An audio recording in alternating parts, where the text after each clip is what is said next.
All right. Hey, we made it. You made it. Yeah, John Sigmund here, and I got my good friend here, Brian Soon, with me. Welcome, Brian. John, what's happening? We're just going to sit and chat about precious metals a little bit. Yeah, let's kill some time. All right. So, yeah, a lot of people don't even have a clue about precious metals. Um, they don't know where to buy it, what to buy, why they should buy it. If they have a choice between a candy bar and a silver coin, they'll choose the candy bar. Not sure why that is, but I was actually into cryptos, and you set me straight a long time ago. Started me on the path to precious metals and why you should be saving in sound money, real money, not fake. 2015, I told you about silver for $15 an ounce. That's right. You said no. That's right. And Now now what is it? 40, about 40 an ounce. That's right. You've matured into a sound money man. That's right. The precious real money. Real money. That's money. Anyway, so what's going on in the world right now that people should really be taking notice of precious metals? Why should they? I don't know. What do you want to talk about? You want to talk about June 28th and Basel III? You want to talk about where do you want to go? That might be over people's head. What's going on economically in the world? Poor government decision. Then I'll tell you, tomorrow there is a Fed meeting, and potentially the Fed could start talk about tapering, which would affect interest rates. It would have a positive effect on gold and silver, I guess, if they start increasing interest rates and people start fleeing.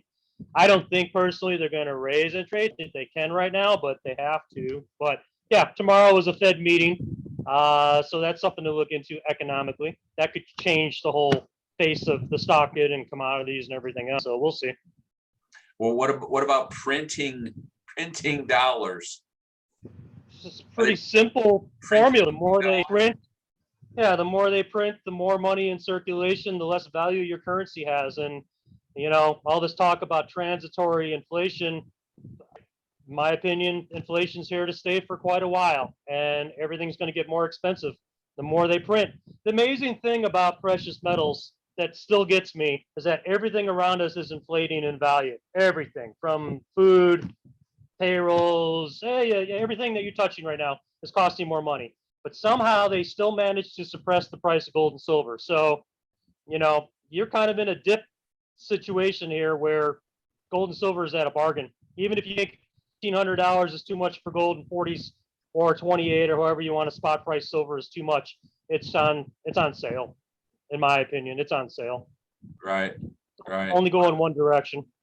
But a lot of people don't even know the fact that our U.S. dollar is not backed up by gold anymore. That Nixon took it off the gold standard, and that our dollars are based on faith in the U.S. government. That's what gives it its value, and they're just printing it into infinity with quantitative easing. What kind of numbers are they printing right now?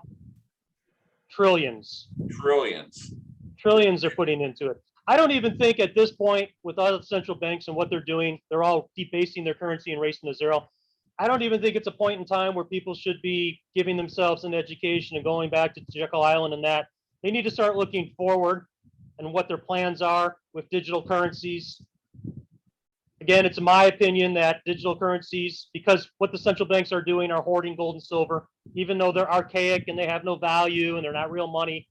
Yet all the central banks are just gobbling up as much gold and silver as they can get their hands on. And I believe that after the next crisis, when they introduce a digital currency, whatever that is, each individual country, a global, however it works out, it's going to be backed by something sound money wise. And I believe it's going to be gold and silver.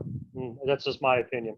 I think that's why the central banks are doing what they're doing. But, for people to go back 100 years from when this is all started and progress forward to where we are now with understanding that money is nothing more than a piece of paper of debt, they really need to start doing is preparing for what's coming in the near term in the future, because we're closer to that than farther away from where this all started from. That process is done. The fiat currency is dead. the purchasing power of your dollar and all currencies is dead. And there's a new system that's coming into play. And I think it's going to happen. I mean, on a macro scale in our lifetimes, on a micro scale, I mean, maybe after a crash in a couple of years, maybe even sooner. Who knows? Who knows how soon they're going to usher this stuff in? It's crazy, crazy times, crazy times. All the currencies around the world are planning to go to asset backed, meaning, I mean, they could be asset backed by their oil that they have, or, you know, their wheat production, or just asset. It just has to be backed by something besides just faith in the government and some paper that it's printed on. So, you know, if they would go back to that, then we're back to real money. And that's what, you know, gold and silver has always been, just real money. I mean, look, gold and silver was used back in the days of the Bible. So it's been around forever as a form of transacting between people. And, you know, this paper dollars and stuff could just lose its value. You know, let's talk about Venezuela. What the heck went on in Venezuela? Venezuela was a boom town country. It was one of the richest countries in the world. It was the richest oil, one of the richest oil countries in the world. And then socialism took over, and their currency just tanked. You know, just tanked. Well, because the government took over and just said, we're running it, and you all, we get everything good and you get nothing. I mean, Cuba's the same way. Cuba has a whole elite section where they live like kings and whatnot, but the rest of the people, they live on, you know, $1.50 a day, and they're lucky if they get an egg and a slice of bread for the day to eat and stuff. And yeah, well, I mean, if I want to have a political conversation and talk about the difference between, you know, capitalist society and a socialist society, and how that affects current values, yeah, sure. I mean, Venezuela was on the petro system, massive oil producer, mass values. They had a gold back then too, and it was their governmental policies that destroyed the value of the currency. Probably in the same way that one could say that particular phase that our government's in could be destroying it as well. But at the end of the day, I mean, the central banks really are the ones that are running.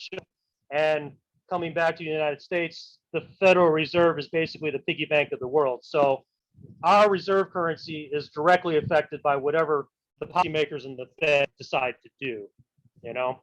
But that's why people need to understand that the currency that they have, that they transact in, which we all have to transact in, we don't have a choice, isn't the end of how you can protect yourself with real money. You know, you can just be rationing dollars a week, and we can talk about that with ways to do that, but you could just be rationing out money and taking your devaluing fiat currency, and you could be putting it into precious metals, even if it's a week or an ounce a month or an ounce a year, whatever it is, you're still that much closer to being somewhat secure for a short amount of time or for a longer amount of time. And you could potentially have an upside in all this if we truly are at the end of a cycle, a financial cycle, 100-year cycle, a reserve currency status cycle, a currency debasement cycle. I don't know. There's take your pick. There's so much out there right now. But if we are at the end of a cycle and you're positioned with hard assets, getting out of the dollar and into a physical, tangible asset, which doesn't necessarily have to be some big ticket item like artwork or real estate, but it could just be something as simple as holding silver and gold. And, you know, it's that easy. You might be able to protect your family for a short amount of time. You might be able to barter with it. It might incrementally go up. It might just blast off overnight like a rocket. It's so suppressed that there is the potential, some say, that it could really show its true value. And its true value is so much higher than what it is now. It's almost to the point where somebody like me who's been stacking for years, I'm almost not excited about the potential of the upside of this, because I would love to have more time to continue to buy it at this price, right? You know, but it is what it is. You got to take it when it comes in. If it does happen that way, then you reposition yourself and you start over again, right? So when you say stacking, what do you mean? You stacking your chairs one on top of the other? What are you doing? Yeah, well, I just buy ounces of silver at a time and sock them away in a safe place and just literally just stack them on top of one another. So when you refer to stacking, that means you're stocking up basically on silver. Yes, there's a lingo out there in the in the metals world, for people that don't understand or are first time to this, I forget that there might be people out here who's never heard this before, but there are people out there who consider themselves stackers, mostly silver stackers. It would take a lot to be stacking gold, but people buy ounces at a time and just continue just to stack them on top of one another and wait for the inevitable day that they're going to need to either cash them in or trade them in or use them for hard times or keep them for retirement. However you look at it, the bottom line is that you need to comprehend the fact that the currency that you are dealing in, that you believe has value, has no value. It is debt. It is just a means of transaction because that's what they allow you to do. There used to be a time when the United States allowed you to barter or trade in silver, when they had the silver notes. They don't allow you to do that anymore. But that doesn't mean that you can't still invest in gold and silver and hold them and protect yourself. As long as they continue to print money in the excess amounts that they do or create credit excess amounts that they do, as long as there's more money out there, it creates less purchasing power. And although your dollar still is a dollar bill, it hasn't changed, since I was a kid in the 70s. It's always looked the same. It doesn't have any purchasing power. So everything around you is costing more. It's taking more dollars to purchase less. And that's it. But you can still, for, a cheap silver bullion, maybe for $33, $34, and maybe for an eagle for $40, get yourself an ounce of physical silver. You can hold it as a physical, so it's in your possession, and keep it and barter with it, just like that. Let's see. Or you can continue to hold them, stack them, and inventory them, and count up. That doesn't show very well, but that's I can kind of see the eagle. Yeah. That's a silver eagle, basically what they call. It's basically 1 ounce of silver. And anyways, yeah, it's hard to see with this thing, but yeah, so you've got your pieces of silver like this that are 1 ounce and whatnot. So you just start stacking them. You got any 10-ounce? Do you have any 10-ounce bars with you? Not out right now. Yeah. I love personally. Yeah, I know that there has been some that said that you should only have 1 ounces, for transactions and things like that. But I love stacking in 10-ounce bars. I love 10-ounce bars. It's just my weakness. I wish there was an American Eagle 10-ounce bar. I'd have those, but I just there's something about the weight of it. There's something about the size of it. It's almost as if you can feel the value in your hands. I love 10-ounce bars. In case anybody sees this that I know and wants to give me a gift sometime, 10-ounce bars all day long. There you go. And so what you're seeing right here behind me on the screen, that's all considered bullion, meaning that it's not graded or anything like that. And that's what you might be, what Brian was referring to as stacking.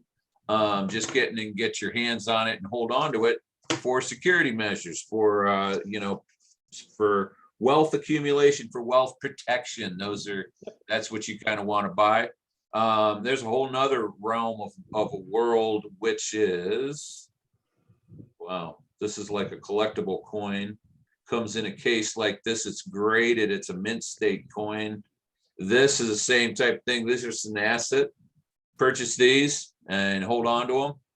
They tend to increase in value or age like a fine wine. As they age, they intend to increase in value over time. And so that's another. Explain to people from your perspective why they should be in sound money. And sound money is basically gold and silver as monetary assets. Like, from your perspective, what are the different reasons why people should be in it? And I'll jump into. Well, for one, is a hedge against poor government decisions. Right.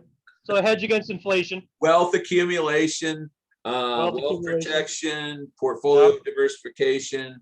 There's a lot of reasons why people, and for the long time, precious metals has just been the #1 place to protect your wealth. If you look at a graph of, say, silver over the last 30 years, you're going to see that line is going up. There's up and downs and spikes, but over the last 30 years, it's just been a continual rise. So if you put, 20 years ago, if you put money into silver, a large amount of money, today it's probably worth a larger amount than what you put it in as. And that money is still there. Now, you could put it in a stock and lose it. You could put it in cryptos and lose it.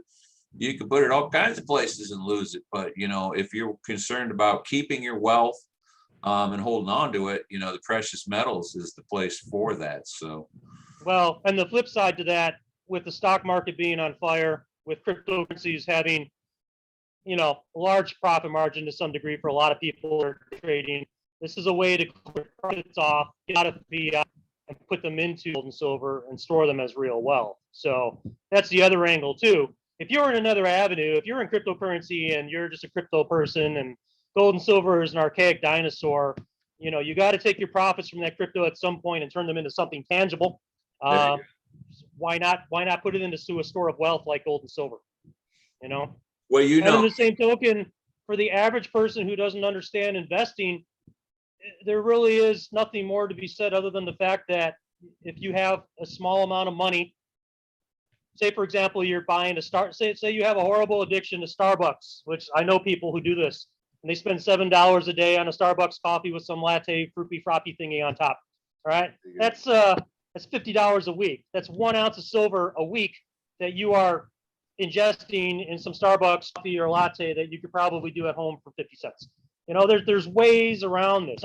I was doing, before I had some little health issues, I used to do like 2 energy drinks in the morning, every morning, stop at a little convenience store and pick them up. And there was like $3.50 a day.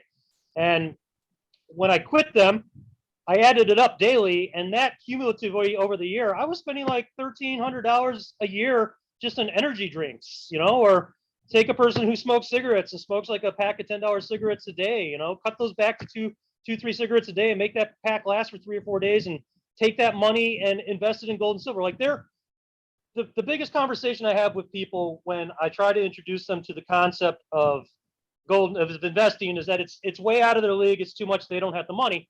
But really what they don't have is a sense of budget. And what they don't understand is that they're living within their means now. They're just spending their money in all the wrong places. They have the solution in their pocket, but they choose to take that solution and go give it to a big corporation like Starbucks, or go eat out too much instead of eating at home. There's lots of ways of trimming the budget around the house to get yourself ahead without having to go out and get a second job to be an investor or anything else. So there are solutions. It's just it comes down to the individual and just how important it is to wake up and realize that you have to start protecting your wealth at some point. If you don't have any retirement, if you if you feel like times are getting rough, whatever it is, you got to find the solution from within you, and you need to find the resources that you have already, or again, find a side hustle and find other resources. But you can't lose with going into sound money with gold and silver. It's a protection, and you can always cash it back into fiat if times get tight. That's the thing. You're not buying an asset. Well, I take that back. You're not buying a product that is disposable, like say a TV or something that depreciates in value. You're buying basically a little piece of a savings account. You're putting it away, and if you ever need your fiat currency, you can go trade it in and get your money back out of it. On the flip side of that, where we're actually, in my opinion, I think there could be seeing some upside in the next couple of years or sooner on that gold and silver. So it's a way of slowly, ounce by ounce, investing in something without getting yourself over your head and linking up your bank accounts to cryptocurrency exchanges and day trading and all of these, playing the stock market and just being out of your league. There's nothing more primitive than being a gatherer and a hunter and going out and collecting ounces of silver and socking them away in a shoebox someplace. You know what I mean? There you go. And here's the question, is how many people were ever taught how to create wealth? Anyone who's listening to this, were you ever taught to from what I understand, like home economics and things like that were taught in the 60s, and then somewhere in the 70s, they took all that out. They took out, educating people on how to manage and budget and even write a check. We went right into the digital age a lot sooner than people think. I think everybody thinks that AI is digital and that, but they've been having credit cards and creating debt and putting electronic digits on the bank boards for decades. So this has just been something that's been going on until it finishes its course and until we get a new solution. There is no way, if anybody understands how the system works and the level of global debt that's out there, there is no global economy that's going to come together to pay off this debt. It's going to have to be a debt elimination, and I'm not going to discuss hypotheticals about, global debt release or these things. I'm saying that in true economics, I don't know what interest rate the world would have to be at, probably 50%, for an extended amount of time, in order to alleviate these trillions and hundreds of trillions of unsecured debt that's global. There is no solution that the Keynesian economic professors in the Fed or any other central bank or the BIS are going to be able to get us out of. This was over in 2008, and they've just put a Band-Aid over it with quantitative easing and everything else and extended it. So we are at, from how I study it and how I hear it and how I understand it, we're at the end of a cycle. Is it a 100-year cycle? Is it a reserve currency cycle? Whatever it is, the system. There's in history, you go over history, the Spaniards and, reserve currencies, even though it wasn't mandated as a reserve currency, goes back as far as Rome. So you can even go back that far and see how they overextended themselves. And so at some point, this system is going to have to be replaced with a new system. And it's anybody's guess as to how that's going to play out. But the point that I try to drum home to people to make them understand is that you don't need to wait for something to happen to have a reaction to it. You can start planning now. You don't necessarily even have to be completely debt free. You just need to start accumulating physical gold or silver at some point. I don't care if it's a 10th ounce of gold. I don't care if it's an ounce of silver. You just need to get in the mindset that you need to start accumulating something at some point. Maybe if everything goes upside down, had run and they close for a week or two and you can't get money, or maybe the zombie apocalypse comes, maybe you could use it to barter to save your family for a while. Maybe you could accumulate enough and it goes up exponentially and you get a nice return on it. Maybe you can have a good 5-6 year run and be cumulative about it, and it can work towards, leverage in getting loans or being part of a retirement plan. There's tons of potential on the upside of it. There is, in my opinion, no downside to being involved with sound money. It's simply you as the individual taking the first step. Right. Somebody waking you up, somebody planting the seed. And back to that, creating wealth, if they were ever taught to create wealth. They weren't taught to create wealth. I think we went out on the street and says, do you know how to create wealth? People would go, no, well, I don't think they do. Let's be honest here. Why would in our what lifetime, you were just talking about, all of what you were just talking about was creating wealth. Right. But in our lifetime, I'll tell you why nobody was ever taught. Okay. In our lifetime, my parents were born in 50 and 48, I think. Okay. So where were they when my parents, the boomers, were being born? The introduction of World War II was over. We had everybody's gold and we got the reserve currency status in Bretton Woods. So we have been nothing but a tear in terms of the United States currency for the last 70 years. So what is the point when you have been sort of institutionalized to accept the fact that debt is good and that the dollar is king and that nothing can ever knock it off its throne? There's no reason for people to be, unless something traumatic happens to you. Like, for example, in 2008, when the recession hit, I've been running my own business for 27 years now. And I can honestly say that in 2008, when I was in my late 30s, I was running a good business, but I didn't understand money. And so when the tsunami came, the recession, I didn't understand even what a recession was, because everything I had ever been taught, you got a problem, you work harder, you go out and make more money. But I didn't even understand the implications of a recession. I didn't, and none of us even understood the concept of the Keynesians in quantitative easing and what was about to be put upon us. Okay, this money printing, this helicopter money. But it took me getting dropped to my knees and almost losing everything, and because of not because I was making decisions, I was just making decisions based on how I was taught about money. I was still doing hundreds and hundreds of thousands of dollars of gross revenue a year, which was great for a guy in his 30s, but I wasn't allocating the funds properly, and I was leveraged way too much in debt. Why? Because debt was good. It took me getting knocked to my knees with a recession to realize I never want to be in that position again, and it shook me. And I started to educate myself, not to, work harder, smarter, also to never be in that situation again where I thought that the central banks are my friends. I vowed never to have credit cards again or anything at that point. And from about 2015 on, I've been on a tear. Everything's been working to my advantage, and there's a lot of security in not being strung out servicing debt all the time.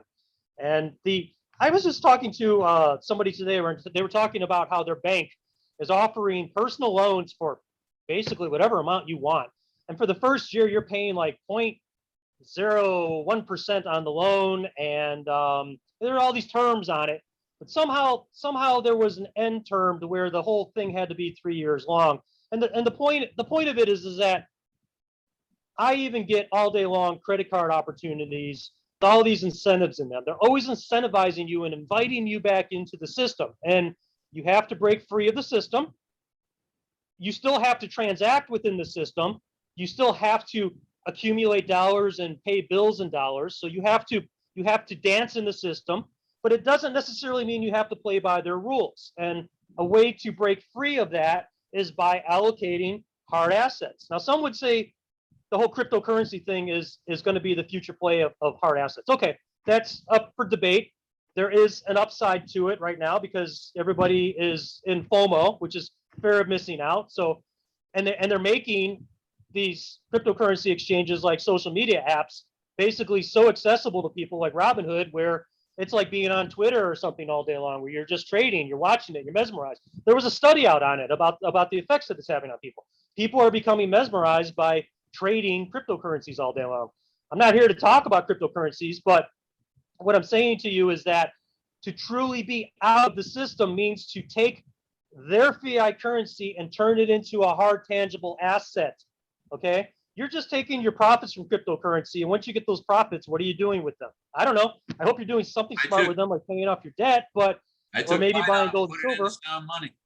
Put it into sound money. But my point is that the formula here for people to understand, and I don't mean to be long-winded, but the formula here is to get to a point where you can take their fiat currency, which is being devalued and under inflationary pressures, and turn it into a hard, tangible asset. And for a lot of people, they're like, well, I don't have that kind of money. I'm not a player. Look, like I just explained to you, you probably have the money within your budget if you want to trim the fat off your lifestyle, just to start accumulating ounces of silver. But it's a choice that you have to make. And you don't want to wait till after you're waiting for the government or somebody to come bail you out after the next crash, because this next one is not going to be pretty. It's coming at some point. It has to. All markets correct themselves at some points. Let's just accept that as a truth. You know, history always repeats itself. Yeah. But we have as a generation on a tear. You know, I tell my father all the time, he should be abundantly blessed for being born when he was in the 50s, because wow, like when he was a kid, he could work in his 20s for 40 hours a week, and with the amount of money he paid, he had a house, he had a stay-at-home wife, he had 2 kids, and he had weekends off, and all he had to do is go to work for 40 hours a week. Like, what a great life that would be. Nobody I know has it that easy anymore working a 40-hour gig, you know? Right. That's the truth. Right. Anyway, go ahead. Yeah. Anyways, we're kind of running out of our time zone here, but anyways, you know, so hopefully you've learned a little bit here today about how to create wealth, precious metals, what they are, how they can benefit you and your family, why you should be paying attention right now with all of what's going on.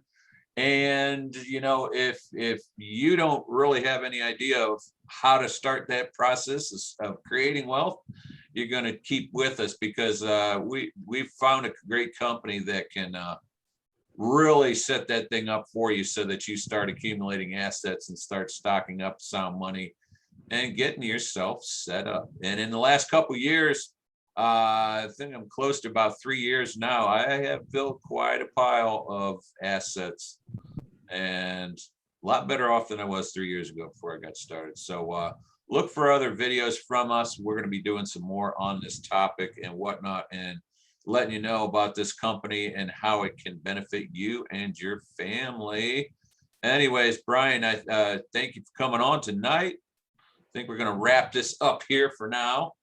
Yeah. You know what we should do? Do you have time? You want to do a part 2 and just 5 minutes go over a Sound Money wallet so people can understand if they made it this far?